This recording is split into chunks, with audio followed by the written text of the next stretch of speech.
You know, and I've often wondered whether or not our ultimate goal is to give birth to some new thing, and that's why we're so obsessed with technology. Because it's not like this technology is really, I mean, it's certainly enhancing our lives in a certain way, but ultimately, is it making people happier right now? Most technology, I would say no. In fact, you and I were talking about social media before this, about just not having Instagram on your phone and not dealing, and you feel better. Yes, I think that one of the issues with social media that's been pointed out by many people is that I think maybe particularly Instagram, people look like they have a much better life than they really do. Right. So by design. Yeah, people are posting pictures of when they're really happy. They're modifying those pictures to be better looking. Even if they're not modifying the pictures, they're at least selecting the pictures for the best lighting, the best angle. So people basically seem they're way better looking than they basically really are. Right. And they're way happier seeming than they really are. So if you look at everyone on Instagram, you might think, man, there are all these happy, beautiful people, and I'm not that good looking, and I'm not happy. So I must suck, you know, and that's going to make people sad.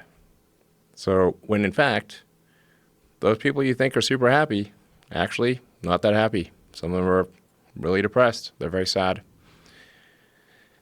Some of the happiest seeming people, actually some of the saddest people in reality. And nobody looks good all the time. It doesn't matter who you are. No.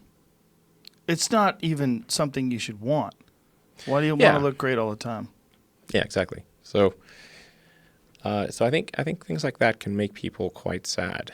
Well, just by comparison, because you just sort of people generally think of themselves relative to others.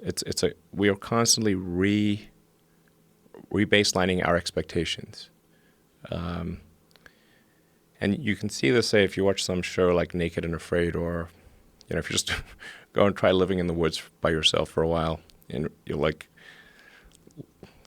learn that civilization is quite great. It has a lot of it. People want to come back to civilization pretty fast on Naked and Afraid. Wasn't that a Thoreau quote? The comparison is a thief of joy. Yeah. Well, happiness is reality minus expectations. That's great too. But the comparison is a thief of joy really holds true to people. Is it? Theodore Roosevelt. Roosevelt. Fascinating. When you're thinking about Instagram, because what essentially Instagram is with a lot of people is you're giving them the opportunity to be their own PR agent. And they always go towards the glamorous, you know? And when anybody does show, you know, hashtag no filter, you know, if they really do that, like, oh, you're so brave. Look at you. No makeup. You know? Yeah. They look good anyway. You look great. What are you doing? Oh, my God, you don't have makeup on. You still look hot as fuck. You know what you're doing. I know what you're doing, too. They're letting you know, and then they're feeding off that comment section. Ooh, just a little sitting there like it's a fresh stream of love. Like you're getting right up to the source as it comes out of the earth, and you're sucking that sweet emojis. love water. Emojis. Yeah. A lot of emojis. My concern is not so much what Instagram is that I didn't think that people had the need for this or the expectation for some sort of technology that allows them to constantly get love and adulation from strangers and comments and this ability to project this sort of distorted version of who you really are. But I worry about where it goes. Like, what's the next one? What's the next one? Like, where is it? Is it going to be augmented? Some sort of a weird augmented or virtual sort of Instagram type situation where you're not going to want to live in this real world. You're going to want to interface with this sort of world that you've created through your social media page.